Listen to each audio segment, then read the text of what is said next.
¿Por qué cualquier productor, en su sano juicio, pondría plata para sembrar un cultivo que no va a cosechar? ¿Por qué alguien sembraría de gusto? Lo cierto es que cada vez son más los productores que apuestan a ciertos cultivos cuyo fin último no será la cosecha de granos, sino, por ejemplo, ayudar a controlar malezas, aportar nitrógeno biológico, mejorar la estructura del suelo, aportar carbono, entre muchos otros. En este episodio nos metemos de lleno en el universo de los llamados cultivos de servicio. Hola, soy Flor Capielo, la voz de este ciclo de podcast de Aprecid, y hoy vamos a ver si podemos cosechar algo más que granos. Para hablar hoy de los tan en boga cultivos de servicios, nos acompaña nada menos que el productor y agrónomo, que por supuesto es socio de Aprecid, de la zona del Campillo, del Campillo, que está en el sudoeste cordobés, para los que no conocen, nuestro querido Guille Rivetti. ¿Qué haces, Guille? ¿Cómo te va? ¿Qué tal, Flor? ¿Todo bien? Buen día, un gusto estar acá contigo. Un placer recibirte para conversar acerca de esta temática. Y arranquemos por el principio. Hasta hace poco se hablaba de los cultivos de cobertura. Y de hecho, en gran parte de la bibliografía, de los productores y demás, se los conoce como cultivos de cobertura. Pero en el último tiempo ha habido como una tendencia como para redefinirlos. Y desde Aprecid se empuja mucho con esto para hablar de cultivos de servicios. Tipo, ¿what? ¿Qué son? Quiero que vos me digas qué son los cultivos de servicio y por qué son cada vez, o por qué pensás vos que cada vez más son los productores que, no sé si que los empiezan a adoptar, pero que se empiezan a preguntar, a averiguar, como para tratar de incursionar en esta herramienta. Bueno, mira, un cultivo de servicio por definición es un cultivo implantado en forma temporaria con fines ecosistémicos. O sea, que es un cultivo al cual yo no le voy a cosechar ninguna de sus partes. Después podemos hablar, porque hoy día estamos haciendo algún uso parcial, pero como definición es un cultivo que yo no voy a cosechar, no voy a obtener una renta, pero sí lo voy a colocar con un objetivo puntual de que me genere un fin ecosistémico, una mejora en el ecosistema. En general, esos fines ecosistémicos que le pedimos están pensados en que estos cultivos ingresen para remediar propiedades de suelo, por ejemplo, alteradas por sistemas agrícolas simplificados u otros. ¿Por qué se usaba la palabra de cobertura y ahora hablamos de servicio? Porque cobertura es uno de los servicios que puede prestarnos este tipo de cultivos. Y por supuesto que en el inicio de la adopción de los mismos es y era y sigue siendo muy importante, en primer lugar, tener el suelo protegido, cubierto con un poncho. Pero luego, con distintos estudios de gente de INTA, de universidades, de asociaciones, de productores y demás, empezamos a ver que hay muchos beneficios más, no solamente el de la cobertura, y es ahí donde entra la palabra servicio. Parte de esos servicios que nos pueden prestar estos cultivos tienen que ver, por ejemplo, capturar carbono y mejorar el balance, fijar nitrógeno en caso de usar una leguminosa, por supuesto controlar la erosión hídrica y eólica, y ahí sí la parte de cobertura tiene mucho que ver, pero también la parte de raíz, disminuir la presión de malezas, mejorar la captación de agua a través de la intersección de la energía de la gota que cae en un suelo. No es lo mismo que una gota caiga en un suelo desnudo, que caiga en una cobertura e ingrese lentamente. Disminuir la salinización por ascenso capilar, porque tengo una raíz de un cultivo que me está impidiendo ese ascenso capilar, y a su vez por la cobertura misma. Reducir la evaporación, por ejemplo, en nuestro sistema, fundamental. En los meses de verano tenemos alta tasa de evaporación. Si tenemos un suelo desnudo, con un cultivo con un poncho, con cobertura, esa evaporación disminuye. Disminuir la exhibición de nutrientes, porque tengo una raíz que me lo puede capturar. Mejorar o disminuir o restablecer compactaciones, o sea, romper o reconstruir el suelo para que las compactaciones que tengo no estén más, mejor dicho, para no hablar de romper. Sincronizar ofertas de nutrientes, porque yo voy a tener ciertos nutrientes contenidos en ese cultivo de servicio que luego con su descomposición van a pasar a otro cultivo. Mejorar el anclaje de residuos. Por ejemplo, en esta zona tan ventosa es muy común que un rastrojo de maíz, que fue un lote de maíz que fue cosechado, el rastrojo en un día como ayer termina en el alambrado o en el lote del vecino. Si yo tengo un cultivo vivo de servicio, me entrampa ese rastrojo. Mejorar la actividad biológica. Yo tengo un cultivo vivo, voy a tener vida en ese suelo, biodegradación de fitosanitarios también. O sea, son tantos y tan múltiples los servicios que por eso no hablamos solamente de cultivos de cobertura. Clarísimo, clarísimo. Y ahora, dice vos que tenés un lindo camino de experimentación con estos cultivos. Contanos a ver cuáles serían para vos las 3 o 4 variables, o 5, qué sé yo, no sé, las que quieras, o 2, para no fallar, digamos, en el arranque. O sea, las claves del éxito son estas 3 cosas. Yo, por supuesto que no soy un especialista, soy un simple usuario y ejecutor de cosas que desarrollaron los demás, pero como todo en la vida, como cuando emprendés un viaje o como cuando emprendés un negocio o lo que fuere, lo primero que uno tiene que conocer es el aquí y ahora, es dónde estamos, en qué situación estamos, para qué yo colocaría un cultivo de servicio y en función de eso meterlo en la planificación. Yo sé que en este país y con todos los apremios económicos y con los contratos a muy corto plazo que hay de la agricultura, es difícil pensar en una planificación más allá de un año, pero no hay sistema productivo que pueda ser sustentable si no lo pensamos al menos en 5 o 10 años. No hay forma. Entonces la planificación es fundamental y entonces dije, ¿dónde estoy? ¿Qué elementos climáticos me juegan a favor o en contra? ¿Para qué lo voy a colocar? Y ahí, en la planificación, meterlo dentro. Si yo tengo claro todas esas cuestiones, solo voy a ir seleccionando especies, si van a ir consociadas o solas, momentos de siembra, si van a ser cultivos de servicio de verano, van a ser cultivos de servicios de invierno, si van a ser sembrados con sembradora o van a ir al vuelo, y todo lo que viene de si van a ir nutridos o no, y todo lo que viene detrás. O sea, no tengo que arrancar al revés. Es como la construcción de una casa, como lo que dije recién, un viaje. A ver, entonces, en el caso nuestro, inevitablemente comenzamos siempre para solucionar problemas de urgencia. Y esas urgencias tenían que ver, por suerte, hablo del pasado, porque hoy ya las tenemos relativamente controladas en general y hasta a nivel zonal, pero esas urgencias tienen que ver fundamentalmente en esta zona con la erosión eólica. Ayer tuvimos 50 kilómetros de viento, es una zona, tenemos suelos arenosos, sueltos. Lo primero que siempre nos llevó y nos lleva a veces a implantar un cultivo de servicio tiene que ver con el control de la erosión. Ahora, eso es lo urgente. Una vez que eso urgente fue controlado y fue aplacado, empieza a entrar lo importante, que no es lo mismo.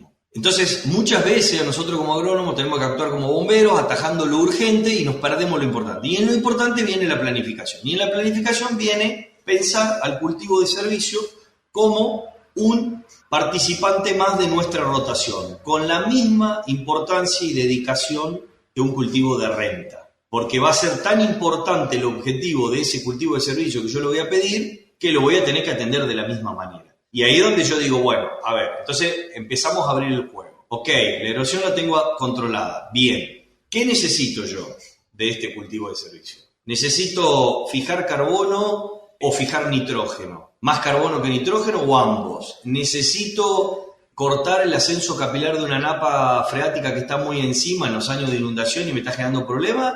¿O necesito más bien bajar la temperatura superficial del suelo para que en los meses de noviembre y diciembre el cultivo de verano no se vea afectado por 60 grados de temperatura? ¿Necesito ciclar nutrientes o necesito control de maleza? Bueno, en función de la demanda que yo tenga, va a ser la especie, el momento y todo lo que viene detrás. En nuestro caso, arrancamos por la erosión, después empezamos a buscarlos para bajar la temperatura superficial, para que nos mejore el ingreso del agua, para fijar carbono. La competencia de maleza nosotros la tenemos relativizada, no es total, pero nos da una ayuda, no tanto en porque nos suprima, sino porque nos ubica a ciertas malezas como el yuyo colorado, que es muy complicado, en un momento en donde yo con una herramienta química puesta adecuadamente pueda tener más control. En otros casos le estamos pidiendo una biodegradación de algún fitosanitario que en estos suelos arenosos nos pueden traer una complicación en año seco, entonces con esto, bueno, ayudamos a que aún un principio activo puesto en dosis adecuada puede generar un problema. Pero digamos, tengo que tener bien claro eso. Yo tengo bien claro eso, voy a ir por la especie y voy a ir por el momento y la forma de sembrarlo. Y la nutrición que le voy a dar y el momento en que lo voy a cortar. Una cosa que no dije de los cultivos de servicio es que a diferencia de una especie espontánea, como puede ser una maleza, porque alguna vez nos preguntan, ¿una maleza puede cumplir la función de un cultivo de servicio? Sí, pero tiene la complejidad de que yo no me la... Primero, no es homogénea en su crecimiento. Las malezas, porque por ser especies silvestres, tienen picos de nacimiento. Y segundo, son difíciles de cortar. Una característica que tiene el cultivo de servicio es que es un cultivo que yo coloco para un beneficio ecosistémico, pero que tiene fácil manejo y fácil interrupción. Bien. Entonces, primero debo conocer el para qué lo voy a hacer. Ahí voy a buscar la especie, voy a buscar la mejor forma de hacerlo y después tengo que tener muy claro, en estas zonas subhúmedas, semiáridas, en donde el agua no sobra y en donde no hay riego, el balance hídrico de ese cultivo.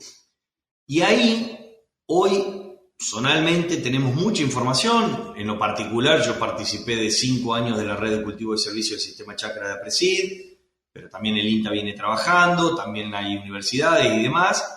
Es muy importante tener el conocimiento local del balance hídrico de cada cultivo de servicio, ya sea una monoespecie o una consociación. ¿Para qué? Para que no me pegue en el tema agua. Entonces, hoy nosotros zonalmente sabemos y conocemos que un cultivo de servicio en base gramínea con centeno de ciclos cortos, si yo lo corto en antesis, voy a tener versus un barbecho un balance hídrico aproximado de 55-60 milímetros. ¿Qué quiere decir? ¿Que ese cultivo de servicio consumió 60 milímetros? No. Que es el agua que yo necesito recuperar versus el barbecho para llegar a tanque lleno a la siembra. Porque el barbecho tampoco es 100% eficiente. Entonces, cuando yo voy a colocar ese cultivo de servicio y lo voy a planificar, tengo que saber que fines de septiembre, cuando ese centeno esté en antesis, me va a dejar un hueco o un tanque a llenar con 55-60 milímetros. El otro punto que tengo que conocer de la zona es la probabilidad de ocurrencia de una lluvia que me llene ese perfil. Porque esos 55 milímetros pueden ser muy pocos para muchos, pero si no tengo la probabilidad estadística zonal de que en los meses desde que corté el cultivo de servicio hasta que sembré el cultivo de verano ocurra la lluvia, me puede impactar negativamente en el cultivo de cosecha. Para nuestra zona, en general, ese requerimiento de 55-60 milímetros de balance hídrico que nos deja un cultivo de servicio gramínea, en base a centeno, es en un 75% de los casos es probable de que ocurra. Entonces, eso lo conocemos, pero ahí tenemos una estadística, tenemos datos, tenemos mediciones, información de clima y tenemos datos, información del cultivo de servicio. Cuando yo me voy a una leguminosa como vicia, el balance hídrico es mucho mayor, es más negativo, ya no son 55, estamos hablando de 70, de 80, entonces tengo que tener cuidado porque tengo que tener la probabilidad de recargar esos 70 o 80. ¿Qué estamos haciendo? ¿Qué estamos aprendiendo? Bueno, acortar las vicias con un volumen de biomasa menor a lo que los libros o a que las zonas húmedas nos indican. Pero son cuestiones que hoy están. Y la otra cuestión es que a la hora de implantar, más allá de contar con una semilla de excelente calidad y de una buena forma de implantarlo, deben estar nutridos estos cultivos. Es un cultivo, como dije anteriormente, que hay que tratarlo exactamente igual que al de renta. ¿Por qué? Porque un cultivo de servicio mal nutrido es un cultivo que no va a generar la biomasa deseada y va a consumir agua. O sea, va a ser muy ineficiente en el uso del agua. Por cada milímetro de agua consumido va a producir poca biomasa. Y yo necesito producir la mayor cantidad de biomasa con el menor milímetro de agua utilizado en el menor tiempo posible. Son algunas de las cuestiones, o sea, es como que no hay una receta, ¿no? No, perfecto, pero para tu zona queda clarísimo y voy un poco con esto del agua, que era una pregunta que te iba a hacer más adelante, pero que ya que nos metemos en eso, te consulto. El otro día, en la jornada de la Red de Cultivos de Servicios, Gervasio Piñero hablaba un poco para que vos me digas en tu experiencia, no tentarnos con generar un enorme volumen de biomasa, y con eso retrasar un poco o retrasar demasiado la interrupción del cultivo de servicio y que eso después me comprometa el agua disponible. Entonces, no hace falta generar 12.000 kilos, 15.000 kilos, tal vez con 4 o 5.000 yo ya es mejor que nada, digamos. No sé si eso será lo mismo en todas las zonas o para todos los objetivos que se tengan, pero en tu caso, digamos, ustedes con qué nivel de biomasa ya están conformes y dicen, listo, acá yo ya lo puedo interrumpir y ya tengo mi servicio generado y no comprometo al cultivo que sigue. Nosotros como administradores de recursos, de fotosíntesis en definitiva, estamos administrando un sistema biológico que es una sábana corta, siempre. No tenemos, excepto la radiación, que es X, no tenemos nosotros nutrientes desde el agua para adelante, son todos limitados. Entonces tenemos que administrarlo de la mejor manera posible. Bien, porque no tenemos un subsidio en eso. Eso por un lado. Y por otro lado, los cultivos de servicio tienen la particularidad que uno tiene que interrumpirlos cuando están en su mejor momento. Entonces también es lo que dice Gervasio, ¿no? Bien, ahí tengo que tener más claro que nunca el objetivo por el cual yo introduje en mi planificación ese cultivo de servicios. Si yo lo introduje porque necesito un colchón de biomasa que me dure 3 campañas o porque necesito sí o sí tener 5.000 kilos de materia seca, bueno, es una cuestión. Ahora, si yo lo introduje para, por ejemplo, anclar un rastrojo de maíz para que no se me huele, un cultivo aéreo que nos genera 1.500, 1.800 kilos de materia seca es suficiente. Es suficiente para lograr ese objetivo de atrapar ese rastrojo de maíz que no termine en el alambrado del vecino, pero además me generó 2.000 kilos de materia seca en raíces, generaron vida, generaron microorganismos, y etcétera, etcétera, etcétera. Entonces tengo que tener claro, nosotros en esta zona aprendimos un poco a hacer los cultivos de servicio a demanda de esta zona. Y entonces sabemos que, por ejemplo, no vamos a tener, si yo espero tener 6.000, 7.000 kilos de vicia, de materia seca de vicia para cortar el servicio, no siembro, es probable que 7 de cada 10 años no pueda sembrar el cultivo que sigue. Entonces hoy empezamos a probar y a medir. Y hoy conocemos que con vicias de 2.500, 3.000 kilos de materia seca logramos un muy buen cultivo de renta posterior, en el caso de maíz, logramos fijar 60, 70 kilos de nitrógeno, no logramos 300 kilos de N, pero 60, 70, 100 kilos de nitrógeno es un montón, logramos todos los beneficios de ecosistemas que nos generan las raíces vivas durante el invierno, y no nos impacta negativamente en el uso de agua para el cultivo que sigue. Clarísimo. Con centenos estamos más o menos en lo mismo. Al principio nos íbamos a mayor cantidad de centeno y después teníamos un impacto negativo. Esto nos está mostrando la Chacra Sur de Córdoba, de la cual soy parte también. Un impacto muy negativo en grandes biomasas de gramíneas previos al cultivo de maíz en cuanto a la retención temporaria de nitrógeno. Es por eso que ahora estamos yendo hasta a las consociaciones. Entonces, a modo general, si yo vengo de un sistema relativamente estabilizado en donde nunca dejo de hacer cultivo de servicio y de aportar rastrojo, 2.500, 3.000 kilos de materia seca son suficientes. No necesito tener 6.000. No pretendamos hacer un cultivo de servicio un año cada 4. O sea, esto es un continuo. Hoy, en muchos sistemas productivos en los que me toca asesorar o en los que yo produzco, la rotación no es soja-maíz, es soja, cultivo de servicio, maíz, cultivo de servicio aéreo. Esa es la rotación.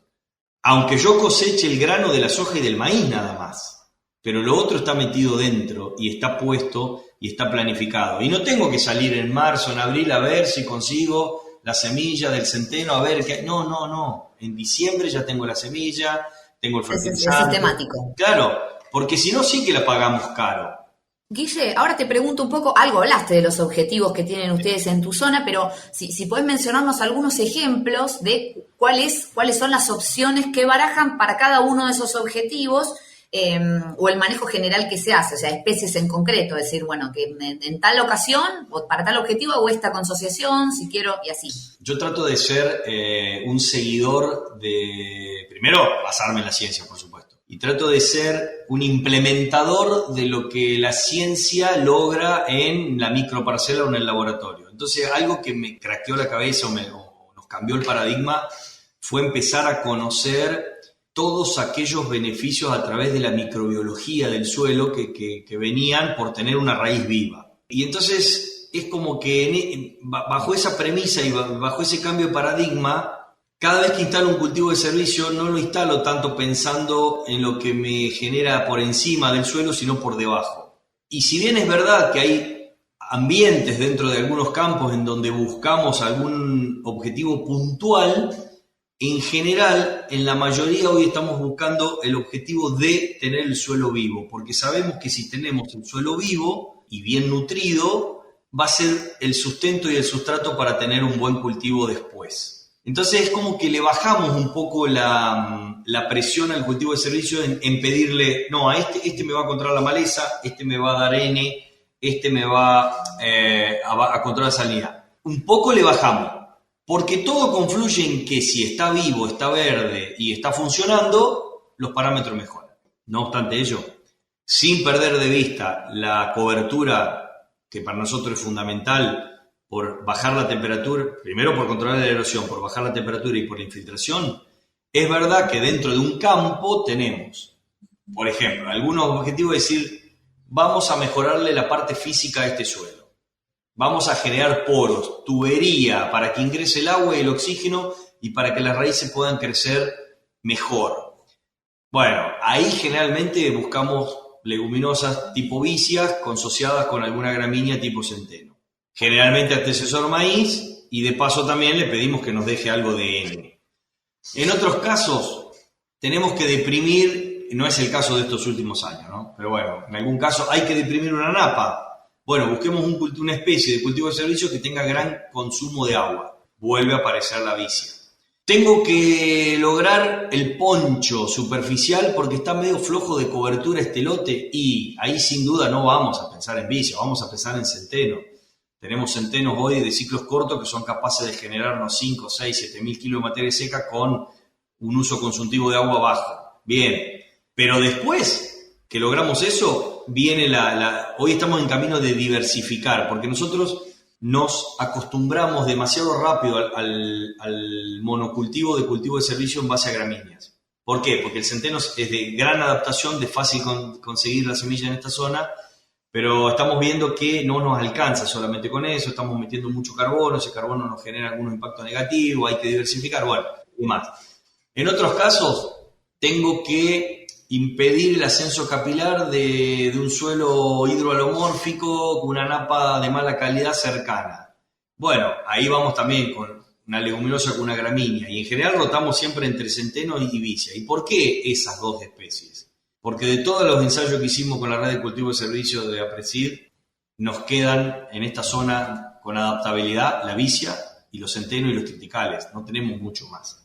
Los tréboles se nos hielan en el invierno, el raigrás también, desaparece por sequía, los nabos, las colzas y los rabanitos le pasa lo mismo, y en el caso de las gramíneas, avenas estrigosas se hielan también. Entonces es como que estamos en una zona compleja en donde tenemos casi dos especies por excelencia, vicia villosa y centeno.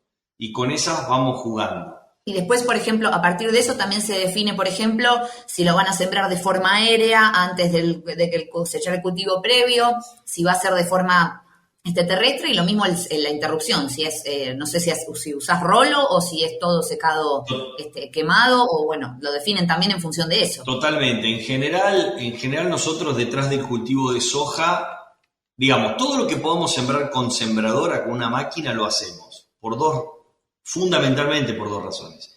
La primera es que tenemos mucha más certeza y mucho mejor, vamos a hablar en términos de coeficiente de logro, tenemos mucho mayor coeficiente de logro con sembradoras, porque estamos colocando la semilla en la humedad, pero además porque nos permite no solo nutrir a ese cultivo de servicio, sino utilizar esa máquina para reponer los nutrientes de la rotación. En muchos casos, esa siembra de ese cultivo de servicio se hace para nutrir o fertilizar a la rotación, sobre todo reponer fósforo. Eso por un lado. Entonces, la mayoría de los casos que podemos, vamos con la sembradora. No obstante ello, todo el maíz se vuela. En general en varios campos de lo accessorio y en otros no todo, pero una gran parte. Se vuela y se hace en forma aérea. Ahí hay que tener algunas precauciones, pero bueno, ¿qué le pedimos a uno y qué le pedimos a otro? Al que sembramos con la sembradora, le estamos pidiendo, en el caso de gramíneas y leguminosas, que nos aporte carbono, que nos genere biomasa, que nos genere toda la vida en el suelo. Si hay una leguminosa que nos dé nitrógeno, que nos controle las malezas invernales, fundamentalmente. A los que voy con los aéreos, el objetivo principal es el entrampado del rastrojo. Pero también tiene algún efecto sobre la competencia de maleza, muy menor, porque obviamente hasta que yo no cosecho el maíz y le doy luz a ese cultivo no tiene crecimiento y además, generalmente al ser gramínea sobre gramínea no tiene gran desarrollo. En los últimos años estamos integrando la ganadería a esos sistemas, con lo cual estamos cosechando parcialmente parte de ese cultivo de servicio. Por eso al principio dije, no, es un cultivo que por objetivo no se cosecha nada, pero puede haber cosechas parciales. Sí, es entre comillas, digamos. ¿Y por qué estamos cosechando parcialmente lo aéreo? Porque en definitiva estamos viendo que cuando el sistema está estabilizado y tenemos un nivel de cobertura tal que no nos pone en jaque con la erosión, con el control de temperatura y con lo demás que ya nombré, podemos hacer un uso parcial de esa biomasa, generar kilos de carne, que termina siendo dinero. Muchas veces esa producción es la que nos banca la siembra de los cultivos de servicios sin generar ningún efecto negativo sobre el cultivo de renta de verano y sin generar efecto negativo sobre el recurso suelo, porque lo que descubrió la ciencia y lo que estamos viendo es que la gran mayoría de los beneficios que genera un cultivo de servicio está del suelo hacia abajo, está por parte de las raíces. Cuando yo tengo estabilizada la parte superficial, que se entienda. Porque si yo pretendo integrar la ganadería en el primer año de un cultivo de servicio, en un ambiente que viene muy susceptible a la erosión y en donde tengo un centenito pobre y encima me lo como, bueno, ahí es todo impacto negativo. Pero cuando tengo, insisto, un sistema estabilizado desde lo superficial, no tiene demasiado sentido seguir acumulando toneladas y toneladas de materia seca en lo superficial, porque en nuestra zona, sobre todo, esa materia seca como rastrojo se oxida y vuelve a la atmósfera, no pasa al suelo. Es muy poco el carbono que pasa del residuo superficial al suelo. En cambio, es muy alto el carbono que pasa de la raíz al suelo y es muy alto los beneficios de la actividad biológica. Entonces, todos estos avances científicos de la red de cultivo de servicio de APRESID, de las chacras, la nuestra y la de Pergamino y otras, de las universidades, de los INTA, cuando nos mostraron todo esto dijimos, bueno, ok, bajémosle un poco el precio a lo superficial en tanto en cuanto no nos complique con el resto y enfoquémonos en lo de abajo. Y ahí es donde nos llevamos una parte de la biomasa producida. Hablaste un poquito de costos y esa es la pregunta en la que me quiero meter porque el mundo es cruel y es así y las empresas siguen siendo empresas y de algo hay que vivir. No sé si tenés algún dato, no hace falta el número preciso, hablaste un poco de cuando se incorpora la ganadería logran pagar el costo de hacer un cultivo de servicio, pero se tienen medido de alguna forma el impacto en cuanto a los costos y lo que se obtiene, no sé, puede ser en ahorro de herbicida o en ahorro de fertilizante o de vuelta en kilos de carne. Si tienen hecho un poco ese costeo para ver hasta cuándo es rentable hacerlo y meto después otra cosa que entiendo que no sé en qué camino están o cuánto sabemos de eso. Hay un costo que hoy por hoy, o mejor dicho, hay un beneficio que en términos monetarios es difícil de medir y es esto que vos decís, todo lo que se genera por abajo, todo el impacto a nivel de sistema, que es como medio un desafío para repensar cómo medimos la rentabilidad, digamos, porque se complica ahí cuando empezás a ver, bueno, ¿cuánto me impacta en la actividad biológica del suelo? ¿Cuánto vale eso? Vos dijiste cruel. No, para nada. Si queremos ser sustentables, la sustentabilidad tiene que ser social, económica y ambiental. Pero si yo no gano dinero, no hay forma de sustentabilidad posible. Si yo me fundí en el camino, se terminó la sustentabilidad. Entonces, es una pata sumamente importante. Eso como primer punto. Como segundo punto, el peor error que podemos cometer es tratar de medir el impacto de la incorporación de cultivo de servicio en el cultivo inmediatamente siguiente.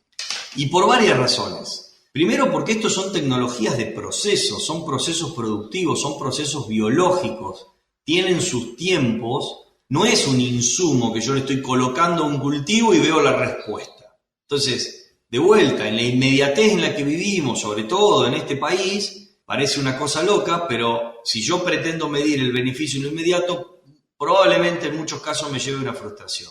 Ahora, excepto en los primeros años. A nosotros lo que nos pasó, y voy a ser un poco autorreferencial, al principio el impacto era bastante fácil de medir porque de repente teníamos una cresta de una loma que era complicada en su producción y cuando logramos tenerla cubierta empezó a estar un cultivo ahí que generó un beneficio, entonces, mirá, invertí tanto y produje tanto. Pero después, cuando el sistema se estabilizó desde el punto de vista de la erosión, era mucho más complicado medir el beneficio.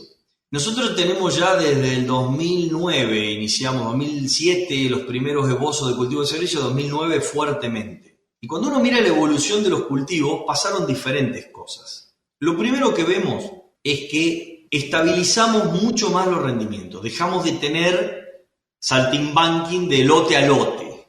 Y eso tiene que ver con un ambiente mucho más controlado de producción, mucho más estable y bastante más homogéneo, por supuesto, sigue habiendo variabilidad ambiental, pero mucho más homogéneo. No es que tenga una loma que se erosiona, un callejón, sino que más homogéneo. Ahora, la otra cuestión que vimos es que quien más se benefició con la incorporación de cultivos de servicios es la soja. Y en el caso del maíz, nos complicó al inicio. Hoy, con, 13, 14 años transcurridos, y todo el avance de la ciencia, más la chacra, que es la que nos viene a poner, la chacra sur de Córdoba nos viene a poner luz sobre esto, sabemos que el cultivo de maíz, si previo al cultivo de maíz yo tengo un cultivo de servicio en base a gramínea, que era lo que nosotros hacíamos en estos últimos 10 años mayoritariamente, le genera un fuerte impacto negativo al cultivo de maíz, esa gramínea. ¿Por agua? No. Por retención temporaria de nitrógeno.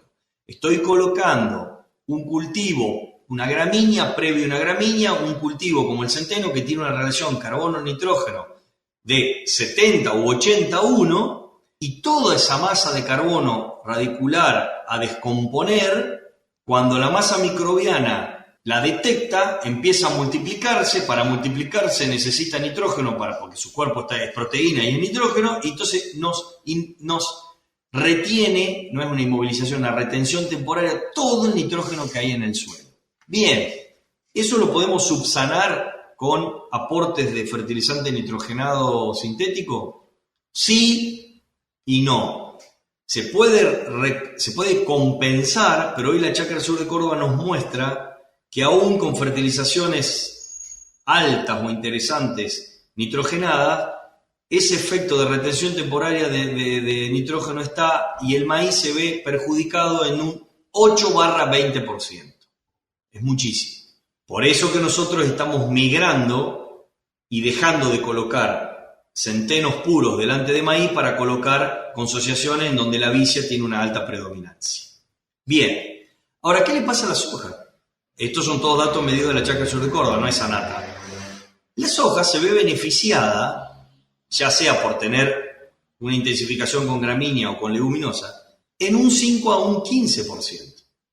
Por lo tanto, la soja es la gran beneficiaria de un sistema en donde el pobre maíz la pagó caro. Entonces, si yo mido el efecto del cultivo de servicio con el rendimiento del maíz, me quedo con esa foto, no lo hago nunca más y me pierdo el resto. Eso en mediciones instantáneas, en mediciones de un año. Cuando yo empiezo a estirar eso y en vez de ver la foto veo la película, empezamos a ver lo que yo te estoy comentando. Nosotros elevamos el piso, el promedio del rendimiento de soja en más de 18 quintales, en una zona semiárida. Y el de maíz en 12.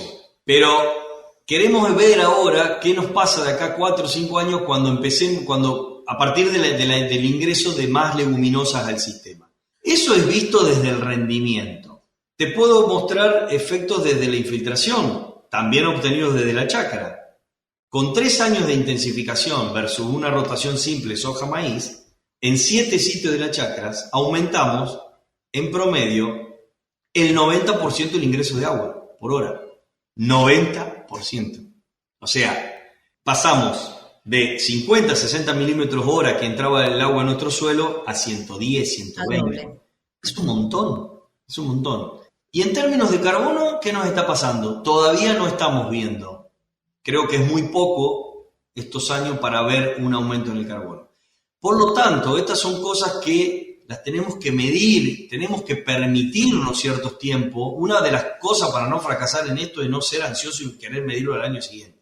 Y en cuanto a la inversión y número, que es lo que me disparaste al comienzo, un cultivo de servicio hoy medianamente bien hecho y bien nutrido con sembradora en función de la especie que estemos hablando, ronda entre los 90 y los 120 dólares. Es una inversión interesante, es una inversión importante, es una inversión alta que hay que hacerla en una época del año donde, nada, estamos cosechando y sabemos que ese cultivo no le vamos a sacar nada de renta. Parte o causa o consecuencia causa de que la hacienda esté en integración ganadera en nuestro sistema tiene que ver con, cómo puedo amainar o aminorar ese esfuerzo en inversión que yo voy a hacer por un cultivo de servicio, que sé que me va a generar beneficios a mediano o largo plazo, pero que en la corta me cuesta mucho. Bueno, para los campos ganaderos que tenían la ganadería en el sistema y que estaban confinadas, fue una opción. En otras situaciones no va a ser una opción, porque armar un planteo ganadero solamente para eso es complicado, pero sepan que la devolución va a estar en tanto en cuanto nos tomemos el tiempo para medir. Hoy nosotros estamos viendo, en esta rotación intensificada, estamos encontrando lombrices. En estos suelos arenosos encontrar lombrices no es habitual. Y la chacra está encontrando lombrices en esos sistemas, mientras que en los simplificados no. Entonces, si ahí tenemos lombrices, por supuesto que no tenemos la misma cantidad que en Pergamino, que en 25 de mayo, pero empieza a ver. Entonces, si estamos encontrando eso es porque el suelo está mejor. Y ahora no es solo una cuestión de fe, vuelvo a lo mismo. Cuando vamos a las estadísticas vemos que soja es la que más se beneficia y a maíz hay que acompañarlo con algunas cuestiones. Última pregunta, quiero hacer un poco de ejercicio prospectivo. Esta última pregunta la venimos haciendo con los otros entrevistados también.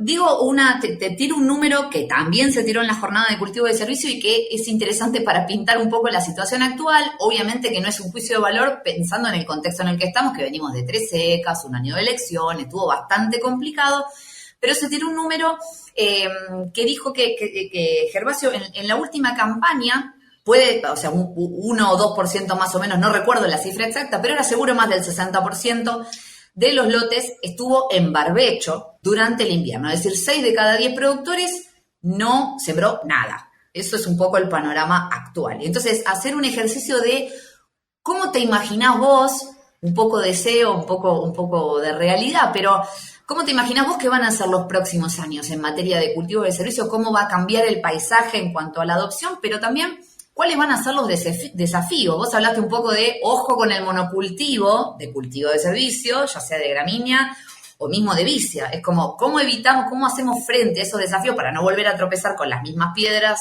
de ahora? ¿Y cómo te imaginas que va a evolucionar?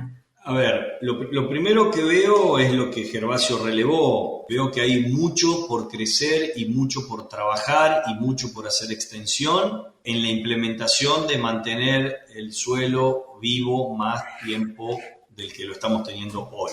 Y siempre me hago esta pregunta, ¿Cómo puede ser que nosotros en una zona semiárida subhúmeda podamos llegar a tener el 80% de nuestro tiempo el suelo vivo y en zonas que se supone son más beneficiadas porque climáticamente tienen más milímetros, no? Pero también soy muy respetuoso e intentar extrapolar en forma directa lo que uno hace a otra zona es inadecuado. Entonces soy respetuoso. Y ahí es donde digo, cada uno de nosotros socios de APRESID, cada uno de nosotros los que estamos trabajando con esto, tenemos que acompañar y ayudar a generar sitios de experimentación y de ensayos en cada ambiente productivo de la Argentina para ver de qué manera podemos intensificar esta rotación y tener el suelo más vivo, de acuerdo a lo que podamos. En ese sentido, me lo imagino avanzando, me lo imagino creciendo. Nosotros estamos en una zona,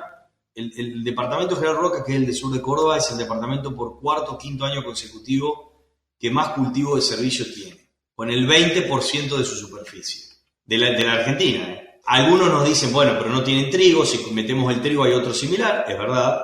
Y también creo que tiene que ver por la necesidad. Nosotros no nos podemos permitir no tener cubierto el suelo, porque lo perdemos.